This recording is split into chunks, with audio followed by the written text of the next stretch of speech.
My name is Elena. I am 22 years old, and 3 hours before my medical school interview, my mother held a lighter to my acceptance letter from Johns Hopkins and watched it turn to ash. The letter I had waited 8 months to receive, the culmination of 4 years of relentless studying, disappeared in flames while she smiled with cold satisfaction. "You think doctors will take you seriously?" She laughed as the last corner crumbled. "You are not smart enough to save lives. You are just my biggest disappointment. I never imagined my dream of becoming a doctor would end in literal ashes." If you are watching this, please comment where you are from. Hit subscribe and like if you have ever had family. Destroy your biggest achievement out of pure spite. I grew up in Millfield, a working-class town where most people never expected to leave. Our cramped apartment above Tony's Pizza sat on Main Street, with thin walls that let everyone hear everyone else's business. The constant smell of grease and oregano had seeped into every piece of furniture we owned. This was the world my mother, Rosa Castellano, ruled with an iron fist and endless bitterness. Mom worked the night shift at Millfield General Hospital as a janitor. She cleaned the same halls where I dreamed of walking as a doctor someday. Every morning she would come home exhausted, her uniform stained with chemicals and her hands cracked from industrial cleaners. But it was not the physical toll that broke her. It was watching educated people in white coats make decisions while she emptied their trash cans. "I see those doctors every night," she would tell me while soaking her feet after 12-hour shifts. Young, arrogant, thinking they are gods. Half of them do not know anything real about suffering. They grew up with money, had everything handed to them. People like us, we clean up their messes. My father left when I was 6, unable to handle Mom's growing resentment and explosive temper. I barely remembered him except for the sound of shouting matches that kept me awake at night, and the sudden silence after he was gone. Mom never remarried, claiming men were worthless and that we were better off alone. But alone also meant that all her frustrated dreams and bitter disappointments had only one target: me. "You think you are special," she would say whenever I brought home good grades. "Book smart does not make you better than anyone else. The real world will teach you differently." When I won the school science fair in 5th grade, instead of celebrating, she accused me of cheating. "Nobody in our family is smart enough for that kind of award. You must have copied from someone else." My younger brother Marcus was Mom's favorite, though she showed it in twisted ways. When he got in trouble at school, she defended him. When his grades were terrible, she blamed the teachers.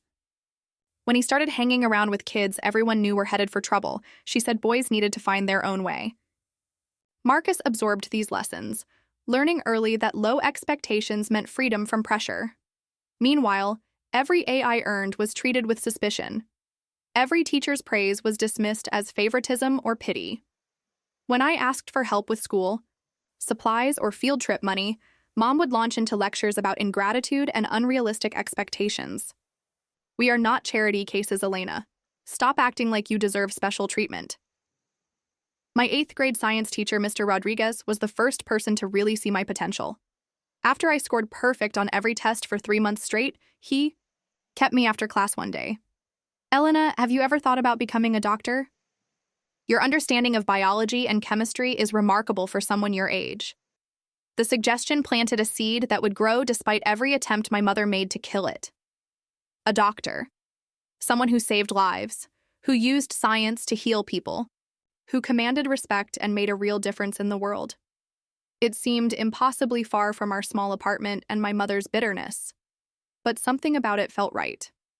When I told Mom about Mr. Rodriguez's suggestion, her reaction was swift and vicious. "A doctor?" She laughed harshly. "You think you are going to medical school? People like us do not become doctors, Elena. We serve doctors. We clean up after them. Get those ridiculous ideas out of your head before they destroy you."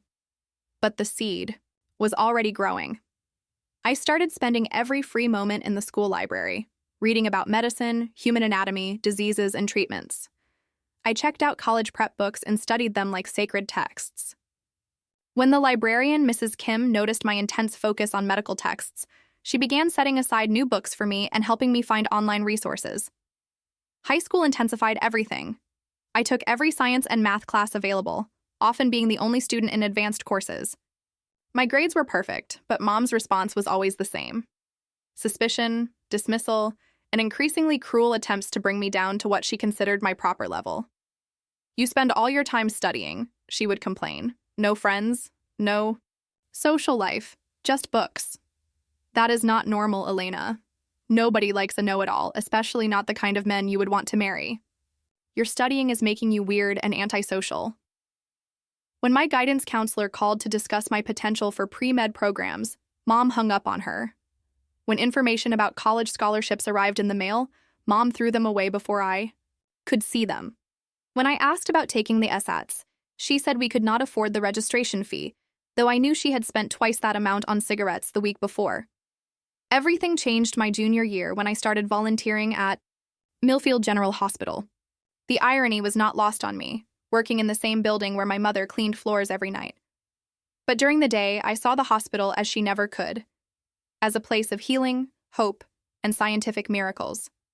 Dr. Amanda Chen, a young emergency IA room physician, became my mentor after she noticed me reading medical journals during my volunteer breaks. "Most high school volunteers fold sheets and deliver flowers," she observed. "You are studying trauma surgery techniques." "Why, I want to be a doctor," I told her simply. "I have wanted it since 8th grade, but my family thinks I am being unrealistic." Dr. Chen studied me for a long moment before responding. "Medicine is not about where you come from. It is about dedication, intelligence, and compassion. You clearly have all three. Have you started thinking about college applications?" That conversation launched the most secretive and determined period of my life. Dr. Chen helped me understand what medical school required: excellent undergraduate grades in science courses, high MCAT scores, research experience, clinical exposure, and stellar recommendations. She also helped me realize that my family's financial situation might actually work in my favor through need-based financial aid. Using computers at school and the public library, I researched pre-med programs at universities that offered generous financial aid. Dr. Chen connected me with other physicians who shared their own stories of overcoming obstacles to reach medicine. Many had come from working-class backgrounds similar to mine. Their success proved it was possible. Senior year, I applied to 12 universities in secret. Each application fee came from money I earned working weekends at a local grocery store, a job I kept hidden from Mom by telling her I was studying at the library. My essays focused on my volunteer experience and my determination to bring healthcare to underserved communities, like the one where I grew up. The acceptance letters started arriving in March. State University with a full scholarship. City College with a merit award covering tuition and housing. University of Pennsylvania with a financial aid package that made attendance affordable. But the letter that changed everything arrived on a Tuesday morning in April. Johns Hopkins University, pre-med program, full merit scholarship plus a stipend for research opportunities. The most prestigious pre-med program in the country was not just accepting me, they were paying me to attend. I sat in the school guidance office, holding the letter while Mrs. Patterson, the counselor, beamed with pride. "This is extraordinary, Elena. Johns Hopkins pre-med with full funding? They only offer this to their most exceptional candidates.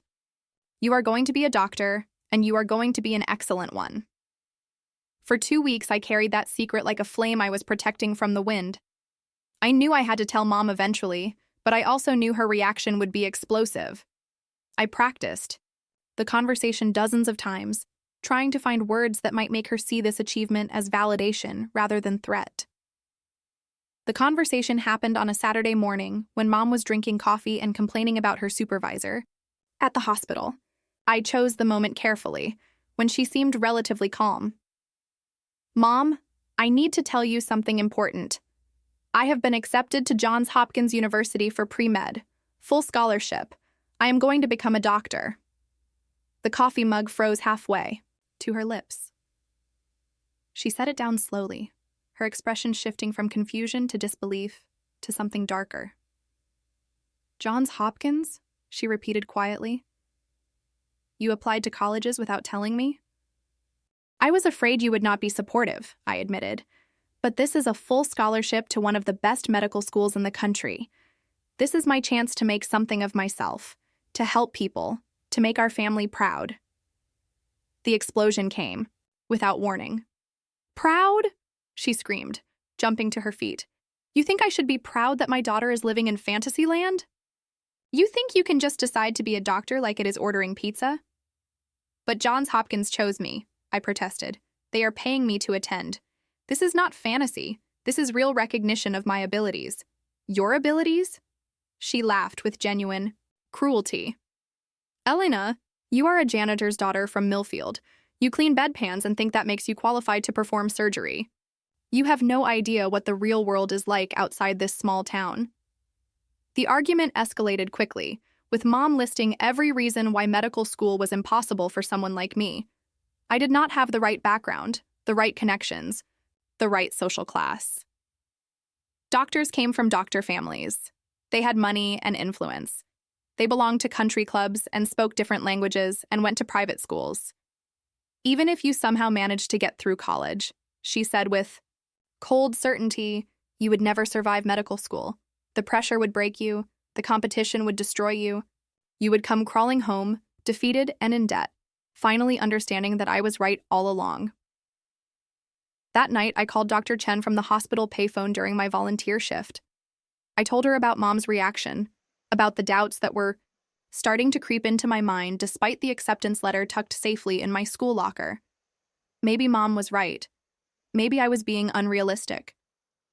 Dr. Chen's response was immediate and forceful. Elena, I see medical students every day. I know what it takes to succeed in medicine. You have it. Your mother is projecting her own fears and limitations onto you. Do not let someone else's insecurities destroy your future. Her words gave me strength, but living with Mom's daily poison was wearing me down. Every morning brought new attacks on my character, my intelligence, my chances of success. She began intercepting mail from Johns Hopkins, though fortunately most communication was handled through my school counselor. The final explosion came 3 days before I was scheduled to leave for orientation. I had been careful to keep my college preparations secret, but Mom discovered my hidden suitcase while snooping in my room. The sight of packed clothes and medical textbooks Dr. Chen had given me triggered the most violent reaction I had ever witnessed. So you are actually planning to go through with this insanity, she screamed, dumping the contents of my suitcase across the floor. You think you can just walk away from your family and play doctor with rich kids who will laugh at your accent and your cheap clothes? I tried to explain that Johns Hopkins had specifically recruited students from diverse backgrounds, that my experiences growing up in a working-class family would make me a better doctor, that the financial aid meant I would not be a burden on anyone. But Mom was beyond reason. She grabbed my acceptance letter from where I had hidden it in my medical textbook and held it up like evidence of my delusion. This piece of paper is worthless, she declared. Just like the dreams it represents. You want to see what happens to impossible dreams? Before I could react, she had pulled out her lighter and touched the flame to the corner of the letter. I lunged forward, trying to save it, but she held it away from me, watching with satisfaction as the flames consumed the embossed Johns Hopkins logo, my name, the words that had validated everything I had worked toward. You are not smart enough to save lives, she said as the last fragments fell to the floor. You are just my biggest disappointment. The cruelest part was not just the destruction of the letter, but the look of triumph in her eyes as she did it. I stood frozen in shock, watching the ashes of my dreams scattered across our cheap carpet. This was not just the destruction of a document. It was an assault on everything I had believed about my future, my abilities, my worth as a human being. But something unexpected happened in that moment of devastation. Instead of breaking me, Mom's cruelty crystallized my resolve. I realized that her violence was not about protecting me from disappointment, but about keeping me trapped in her world of limitations and bitterness. I have copies of everything, I told her quietly. The original letter is in my counselor's office. You cannot burn away my acceptance or my abilities or my future. You can only show me exactly why I need to leave. Her face contorted with rage at my defiance. If you walk out, that door, she hissed. Do not expect to come crawling back when reality hits you. I will not be here to pick up the pieces of your failed dreams. I will not need to come back, I replied, gathering my scattered belongings, because I am going to succeed. Not despite where I come from, but because of it. Everything you have put me through has made me stronger. 3 days later, I left for Johns Hopkins with a single suitcase and a heart full of determination. The physical representation of my acceptance had been destroyed, but the reality of my achievement remained intact. I was going to medical school, and nothing my mother had said or done could change that. The transition to college life was challenging in ways I had not anticipated. While my classmates discussed their gap years traveling through Europe or their parents' medical practices, I worked in the dining hall to supplement my financial aid. While they complained about organic chemistry being difficult, I thrived because I had learned to study under adverse conditions. My background became my strength rather than my weakness. Professors noticed my work ethic and my genuine passion for medicine. Unlike students who were pursuing medicine because it was expected, I was there because I had fought for the privilege. Every class, every textbook, every opportunity was precious because I understood how easily it could be taken away. Dr. Chen remained my mentor throughout college, checking in regularly and providing guidance during difficult moments. When I doubted myself during organic chemistry, she reminded me of the high school student who had read surgical journals during volunteer breaks. When I worried about fitting in with classmates from wealthy families, she pointed out that diversity of experience made me more valuable, not less. The MCAT examination came at the end of junior year, representing the gateway to medical school itself. I prepared with the intensity of someone who knew there might not be a second chance. While other students hired expensive tutoring services, I studied with library books and online resources. While they took practice tests in comfortable homes, I worked through sample questions in hospital break rooms during my part-time job. The results arrived on a Thursday morning, 95th percentile. High enough for any medical school in the country.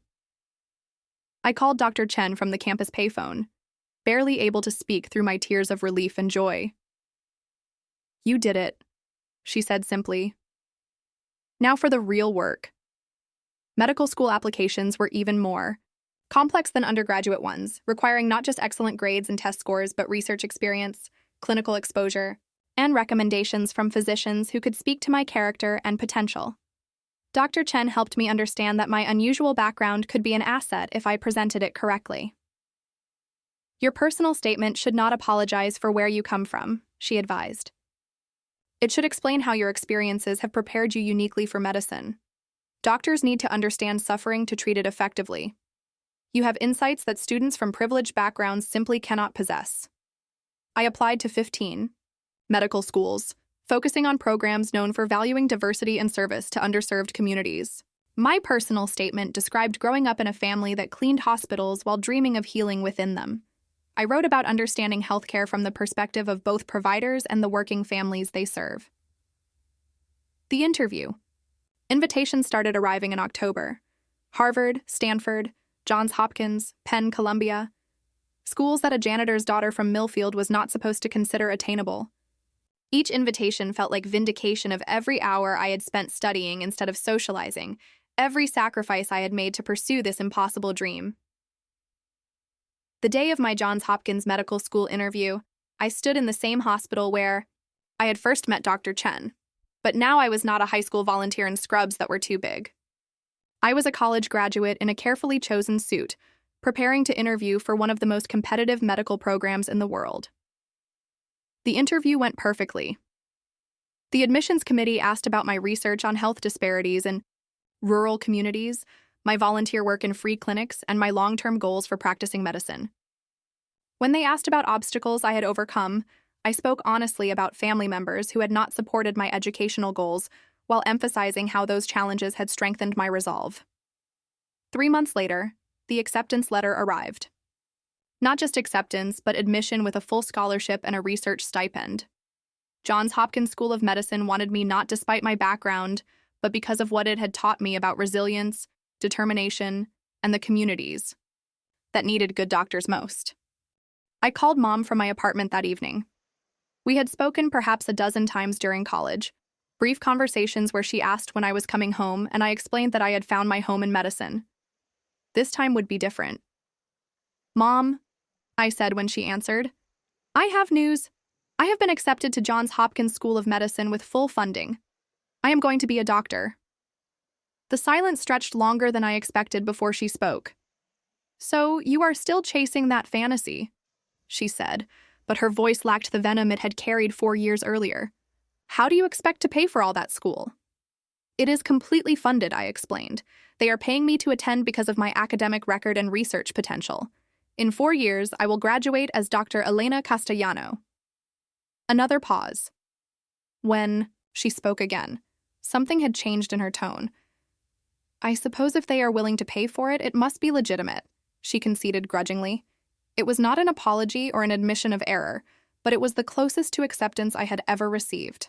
From her. Medical school proved to be everything I had dreamed, and more challenging than I had imagined. The workload was crushing, the competition intense, the pressure constant. But I had been training for this intensity my entire life. Every cruel comment from Mom had prepared me for criticism from attending physicians. Every obstacle she had placed in my path had taught me to find alternative routes to my goals. My classmates noticed my unusual calm during the most stressful rotations.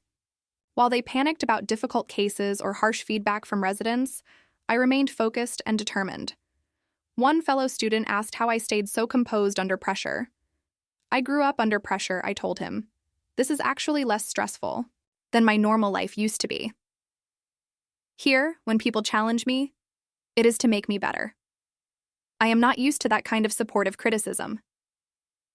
During my surgery rotation, something magical happened. The first time I held a scalpel, the first time I participated in saving a life, I felt a profound sense of rightness.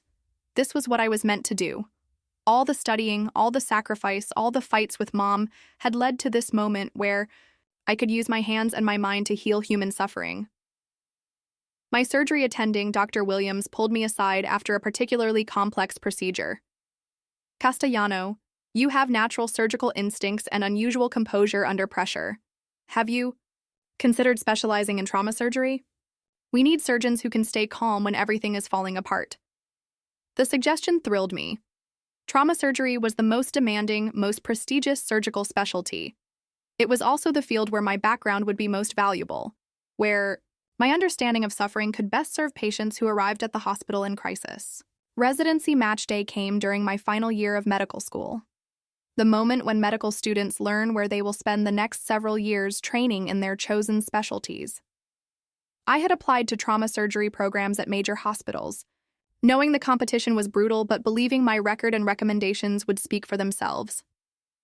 When I opened the envelope containing my match results, I had to read the words 3 times before believing them. Massachusetts General Hospital, trauma surgery. The most competitive program in the most competitive specialty had chosen me. I called Dr. Chen first, then my college mentor, then several professors who had supported me throughout medical school. Each conversation was a celebration of not just personal achievement but validation of their investment in someone others had. Written off as unrealistic. Finally, I called Mom. "Mom," I said when she answered. "I matched in trauma surgery at Mass General. In 5 years, I will be a board-certified trauma surgeon." She was quiet for a long moment. "I suppose that is quite an achievement," she said finally. "Massachusetts General is a good hospital. I used to clean there when you were young. They have high standards." It was the closest thing to approval I had ever received from her. Residency was brutal in ways that made medical school seem easy. 100-hour weeks, life and death decisions, attending physicians who expected perfection from exhausted residents. But I thrived in the controlled chaos of the trauma bay. When everyone else was overwhelmed, I was calm. When others panicked, I focused. My program director noticed early on. Castellano has unusual composure under pressure and excellent technical skills. She approaches each case with both confidence and appropriate humility. She is going to be an excellent surgeon. The compliment meant everything coming from someone whose opinion could shape my career. But more important was the knowledge that I was finally doing what I had dreamed of since 8th grade, saving lives with my hands and my mind. During my chief resident year, I was invited to present my research on trauma outcomes in underserved communities at the American College of Surgeons annual conference. Standing at the podium before hundreds of the country's top surgeons, I felt a profound sense of completion. The girl who had been told she was not smart enough to save lives was now teaching other doctors how to save more lives. After my presentation, several department chairs approached me about faculty positions. Your research addresses critical issues in trauma care, one explained. We need surgeons who understand health disparities and can help us better serve diverse patient populations. I accepted a position at an urban academic medical center where I could combine clinical practice with research on improving trauma care in underserved communities. The work was exactly what I had envisioned during those early days of dreaming about becoming a doctor. On the day I officially became Dr. Elena Castellano, I stood in my office looking out at the city where I would spend my career. The diploma on my wall represented more than personal achievement. It was proof that dreams could survive even the most determined attempts to destroy them. I thought about Mom, who had tried so hard to keep me trapped in her world of limitations. Her cruelty had not broken me. It had forged me into someone strong enough to succeed despite every obstacle. The acceptance letter she burned had been replaced by a medical degree that no one could ever take away.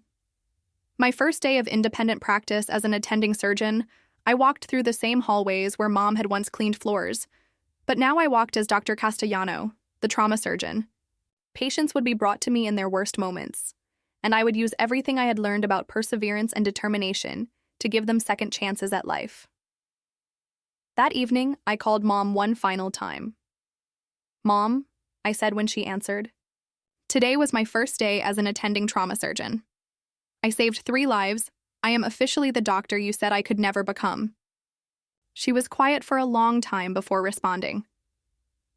"I suppose you proved me wrong," she said softly. It was not an apology, but it was an acknowledgement. Sometimes that is enough. The greatest victory was not proving her wrong. It was discovering that her opinion had never mattered as much as I thought it did. The approval I had desperately sought from her, I had ultimately given to myself through years of hard work and determination. If you have family members who try to destroy your dreams instead of supporting them, remember this: their limitations are not your limitations. Their fears do not define your possibilities. The letter they burn can be reprinted, but the strength you develop overcoming their cruelty will serve you for life. Sometimes the greatest gift toxic people give us is showing us exactly what we are capable of achieving despite them. My mother tried to burn my dreams. Instead, she forged me into someone strong enough to make those dreams reality. Thank you for listening to my story.